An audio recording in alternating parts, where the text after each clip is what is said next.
Ayuda, young actress na si Bel Mariano, sinabihang siya na ang susunod kay Catherine? At young actress may reaksyon.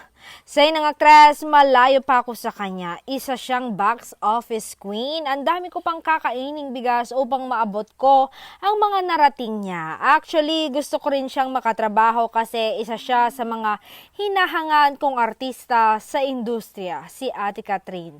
Sana soon makatrabaho ko siya.